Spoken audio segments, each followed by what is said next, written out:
Oi, Alessandra, boa noite para Boa você e a todo noite. mundo que está ligado aqui na Band FM, no Fala Tudo. Sextou com muita apreensão aqui em Brasília, né? Porque realmente o depoimento de Walter Delgatti Neto trouxe aí várias informações que ainda não podem ser dadas todas como verdadeiras.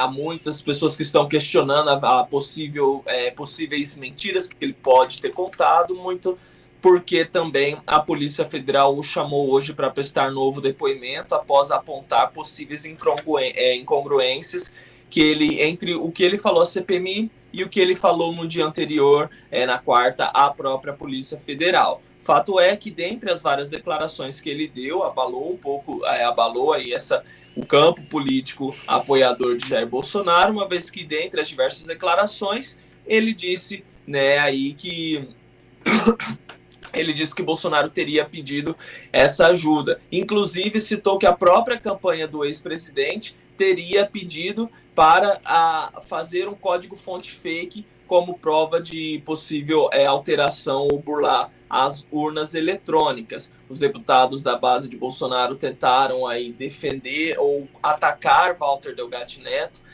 dizendo que ele seria um possível apoiador de Lula, resgatando um vídeo de Walter Delgatti Neto dizendo que queria ser candidato se ele tivesse uma visibilidade positiva entre a população do estado dele, e usaram também imagens de assessores de partidos de esquerda que estariam orientando ou ao menos conversando com advogados de Walter Delgatti Neto. Agora o que a gente tem que esperar é esse retorno depois desse depoimento da Polícia Federal para ser definido o que de fato seria verdadeiro ou não. Já foi dito até pela relatora da CPMI do 8 de janeiro que seria necessário realizar, a justiça brasileira realizar o indiciamento do ex-presidente Bolsonaro. A CPMI não pode fazer isso, né? Isso cabe às forças, à justiça brasileira, mas ela já declarou isso, porém ainda como que eu posso dizer, há uma certa reticência se ainda seria a hora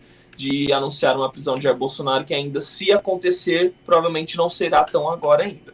Tudo Ah, isso precisa ser apurado, e é claro, até porque ele ficou por horas falando ali na CPMI, então não tem como ele ter dito só mentiras, né? Então é claro que ali entre o seu depoimento há verdades e cabe agora à justiça, como você bem disse, fazer essa peneira. Um outro questionamento que eu até acompanhei, estava ouvindo hoje também, durante o dia, Alessandra, é que vamos supor, né, que o Delgatti realmente tenha ligações com a esquerda, e talvez seja contra Bolsonaro, enfim, essas coisas. Mas então, por que o ex-presidente teria recebido essa pessoa que, além, né, de essas possíveis acusações ideológicas, ele ser um criminoso? Por que o ex-presidente recebeu, né, um criminoso já e conhecido que ficou por atuou duas contra horas, a ficou por Lava duas Jato horas com esse e, criminoso. e encaminhou até mesmo para o Ministério da Defesa, né? Então são questionamentos que, por um lado, a oposição tenta levar para esse lado, que pode até ser analisado, mas há alguns outros fatos que também são um pouco complicados de se explicar. Mas o Léo, o que ele disse é o seguinte, que o ex-presidente Jair Bolsonaro queria que o hacker prestasse serviços para ele, justamente por ele ter colaborado com a esquerda ao vazar aí as conversas entre Moro e Dallagnol, que resultaram na absolvição do Lula em vários processos, né, inclusive na sua soltura, mas é justamente por ele ter, entre aspas, atendido a essa expectativa da esquerda, que ele teria, entre aspas, também credibilidade se divulgasse uma invasão a uma urna eletrônica, que se divulgasse, né, se comprovasse que a urna eletrônica era vulnerável. Como desdobramentos de todos esses casos que estão acontecendo, né? Nós tivemos hoje ainda a Operação Incúria. Antes de falar até resumidamente dessa Operação Incúria, nós tivemos ontem uma revelação da revista Veja de que Mauro Cid teria decidido se confessar, falando, colocando no colo de Jair Bolsonaro a culpa pela venda dos relógios, das joias lá no exterior. Né? Hoje, porém, o seu advogado que deu essa entrevista à Veja voltou atrás, disse ao Estadão e também à Globo News que não, que havia sido uma interpretação errada e que não há essa intenção de Mauro Cid entregar ou confessar a participação direta do ex-presidente Bolsonaro, né? Então, ontem havia se levantado também essa bola, também bombou muito aqui em Brasília e nas redes sociais, enfim, sobre esse assunto. Agora ele dá essa recuada e a gente precisa ver como que serão agora os próximos passos. E aconteceu hoje também a Operação Incúria, onde a Polícia Federal prendeu o atual comandante-geral da Polícia Militar do Distrito Federal, que é o coronel Clepter Rosa Gonçalves, e também o ex-comandante Fábio Augusto e mais 3 oficiais. O que acontece com eles? No dia 12 de dezembro do ano passado, portanto, antes do que aconteceu no dia 8 de janeiro, vocês vão se lembrar, aconteceu aqui em Brasília também vários outros ataques na região central de Brasília, na sede da Polícia Federal. Ônibus foram depredados, enfim, houve carros pegando fogo também, foi um cenário de guerra que aconteceu na região central aqui de Brasília, ali na Polícia Federal. Nossa! E o que seria a participação desses policiais militares? A PGR, que é a Procuradoria-Geral da República, disse ao STF que a Polícia Militar não prestou eficiente socorro à PF, que precisou repelir toda essa problemática que aconteceu ali com meios próprios. Então, aí houve essa prisão, inclusive no dia 20 de dezembro, portanto, 8 dias após esse ataque, o então comandante Fábio Augusto teria dito em mensagens que teria incitado demais policiais militares a ações, aspas, para a PGR subversivas, fomentando que a polícia militar deixasse o povo invadir o Congresso Nacional. Aspas para agora o Fábio Augusto, o ex-comandante da PM. Na primeira manifestação, é só deixar invadir o Congresso Nacional. Isso, então, essa mensagem ocorreu no dia 20 de dezembro. E, além disso, a PGR informou que a PM não prendeu ninguém por conta desses atos do dia 12 de dezembro. Tá complicado. Tomada isso tudo também, e que também engloba essa operação Incúria, é que a PM, já no dia 8 de janeiro, teria demorado 1h30 para poder enviar o seu batalhão para ajudar a Polícia Legislativa da Câmara, do Senado, a combater as invasões ao Congresso Nacional. Certo, Léo. E a gente tem alguma novidade em relação à reforma ministerial?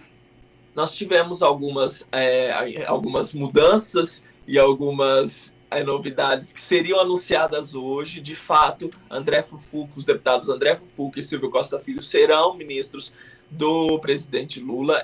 Isso foi acertado de forma definitiva na quarta-feira, em reunião que o presidente teve com Arthur Lira, que é o presidente da Câmara dos Deputados, e estava previsto que esse anúncio aconteceria hoje de forma oficial.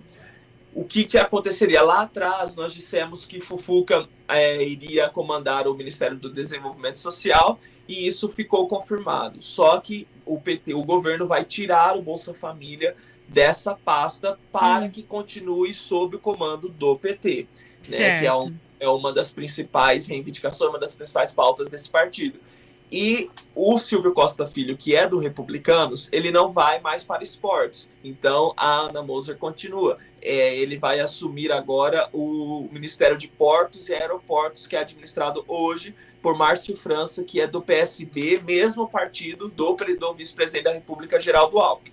Esses anúncios eles iriam acontecer no dia de hoje. Porém, Lula esperou mais um pouco. A ideia é que, por enquanto, deixar Jair Bolsonaro nas mídias e deixar ele se desgastar e não sobrepor a pauta da imprensa com a pauta da reforma ministerial e, assim, esfriar um pouco essa fritura, digamos assim, que está acontecendo com o Bolsonaro, né? Até o próprio Alexandre Padilha, que é ministro de Lula, ele disse, né, para deixar continuar o que está acontecendo agora, e ele teria dito até em tom de brincadeira com os jornalistas que os jornalistas estariam tendo muito trabalho e que ele não queria dar mais trabalho para os jornalistas e que, portanto, deixariam para depois essas mudanças nos ministérios. Qual que é a nova previsão agora para assumirem?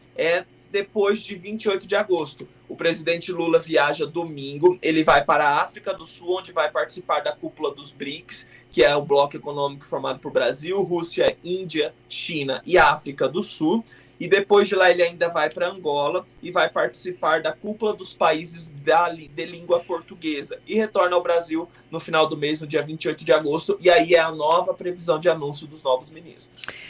Tá certo, mas por enquanto ainda não se sabe, né, quais os ministros que vão sair, né? Quais os ministérios que serão ocupados por estes novos nomes. Eles vão entrar o Fufuca vem no desenvolvimento social, que hoje está para o senador Wellington Dias, e o Silvio Costa Filho vai para Portos e Aeroportos, que hoje está com o Márcio França. Aí a gente precisa saber agora se o presidente Lula vai realocar esses dois ainda ministros em outras pastas, né, e como que ele vai fazer para também não desagradar o PSB, que por mais que tenha hoje duas pastas, né, que a gente tem ali o comércio com o Alckmin, que é vice-presidente, e Márcio França com Portos e Aeroportos, mas o PSB vai perder uma pasta. Então agora precisa ter o jogo político para não desagradar a sua base.